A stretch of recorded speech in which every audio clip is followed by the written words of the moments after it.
Thanks for joining us at 11. It's now 8 a.m. Sunday morning in Paris, following the first full day of the 2024 Olympic Games. Earlier Saturday, the streets and the stands were packed with people, a drastic difference from the Tokyo Games during the COVID-19 pandemic. We'll have much more on the first full day of competition coming up later in the show.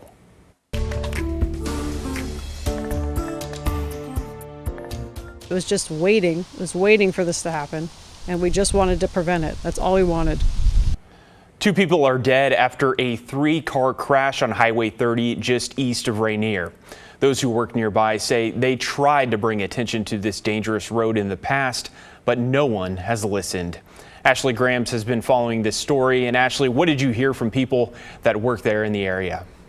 Well, John, an employee that we talked to works at the clinic right across the street from where this crash happened, and she says she believes the couple was trying to turn into the clinic parking lot when they were hit and killed. Staff at Valley Veterinary Clinic just east of Rainier, Oregon, say this stretch of Highway 30 in front of their practice is dangerous. In the past, the most common crash is people turning left off Highway 30, hit by a car from the same direction from behind, shoves them into oncoming traffic. And that's exactly what happened on Friday around 8 in the morning. Oregon State Police say 2 people were in a car trying to make a left-hand turn. The driver, 54-year-old Bridget Connell, and passenger, 47-year-old Nix Connell, both died when their car was rear-ended and pushed into oncoming traffic. They are our clients. We know these people. They're part of our community. They're gone now. Kelly DeGrossa Jewell, a manager at the veterinary clinic, says staff rushed out to help the couple and their puppy, but the dog also died. So everybody ran out, and car parts everywhere, blood everywhere. They said it was just carnage. 2 other cars were involved. All 4 of the people in those vehicles were transported to the hospital with minor injuries. I'm furious. I'm disgusted. My staff is traumatized. DeGrossa Jewell says after seeing several crashes in this area over the last several years, clinic employees have tried to prevent a tragedy like this one by emailing the Oregon Department of Transportation. That we've reached out to them multiple times asking for a turn lane or a flashing light, telling people there's a left turn. So if we could put up signs directing people how to get to our clinic without turning left there off the highway. But she says nothing has changed. Like we've told you over and over and over that this is a hazard. And times have changed. There's more people, there's more drivers, and people drive stupid on this highway. Well, we did reach out to the Oregon Department of Transportation about the crash, and a spokesperson said this loss of life is tragic and they are looking into the cause. We also asked for crash history in the area to get a better understanding of just how dangerous this area is, and we're still waiting to hear back. John? All right, Ashley, thank you. Definitely a tragic story. Well, turning now to weather, the start of July may have started off with that record-breaking heat, but the last couple of days of the month are looking to be on the cool side. Let's bring in meteorologist Joe Ranieri with what we can expect to see. Hey, Joe. Hey, John. Well, the last couple of days of July are going to be cool and cloudy with the chance for some showers heading into Monday. But for tomorrow, let's look at that first. We're going to be looking at some areas of smoke and haze. Again, those showers roll into Monday. There's a few locations that will be dry as a bone. That's throughout the central and southern part of the Willamette Valley. It's a weak system that moves on shore basically late tomorrow night into the early part of the week. And yeah, as we kind of look ahead into August, we're going to be seeing another round of some heat. So that first week of July that you were talking about, John, well, some models are suggesting we could be seeing a carbon copy of that heading into August for the first few days. But is that smoke and haze will be in play for tomorrow, where it's going to be dense. We'll be at the east side of the state, basically where this gray color is. That's that air stagnation advisory.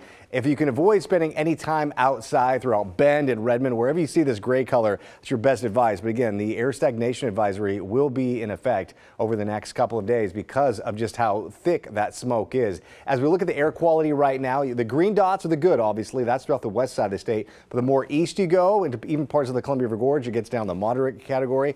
We have some unhealthy category down in southern Oregon. That's the case along the Oregon-Idaho border as well. But coming up in my detailed forecast, I'll talk about the last couple of days of July and talk more about the potential heat wave I'm tracking heading into the first couple of days of August. All right, Joe, thank you. Not done with summer quite yet. Well, the state of Oregon reaches an unfortunate milestone during this extremely active wildfire season. The National Interagency Fire Center says the dozens of fires currently burning across the state have now collectively burned more than 1 million acres of land. It's by far the most in the nation, making up about half of the total acreage burned this year in the United States. A bit of good news in eastern Oregon. Crews at the Dike mega fire now say it's nearly 50% contained. Spotted 10 days ago, it's now burned nearly 290,000 acres. They told us the northwest part of the fire is still an area of concern. Until it's fully contained, it will continue to grow. I can only sum up as a huge devastation. It really is. We lost lots of the grazing land that we can't put cows on for probably 2-3 years. Millions of feet in timber and many miles of fence, which it's all expensive to rebuild and takes time to grow back. At this point, nearly 600 firefighters are working on suppression. They're confident they'll soon contain the fire along I-84. Tragic news from the fire lines where a pilot has died after their air tanker crashed. It happened in the Malheur National Forest in eastern Oregon. That pilot was working to put out a new blaze near the Falls Fire that's been burning in Harney and Grant counties for more than 2 weeks. Officials say they lost contact with the pilot Thursday night. Search teams found the wreckage yesterday morning. The pilot was flying a single-engine air tanker, a critical asset for fighting wildfires in the Pacific Northwest. Paul Peterson with the United Aerial Firefighters Association told us about the hazards these pilots face on the job. They're focusing on flying lower to ground than commercial airlines do, so they're always aware of hazards, whether that's trees, airlines, drones in the area. It's a very high-risk operation. On Friday afternoon, a procession honored the pilot as their body was transported from the crash site to John Day. Back in Multnomah County, a neighbor's quick action saved a home from a fire near the Sandy River. It broke out this morning between Corbett and Sandy. The Corbett fire chief told us it was just inches from reaching a cabin atop a hill. While the owners were still asleep, the neighbor used a garden hose to put out the flames. That not only saved the cabin and the lives in it, but also gave a head start to the firefighters sent to the scene. The fire chief believes this was all started by fireworks.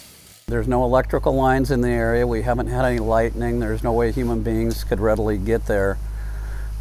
So the fireworks is sounding like what it likely was at this point.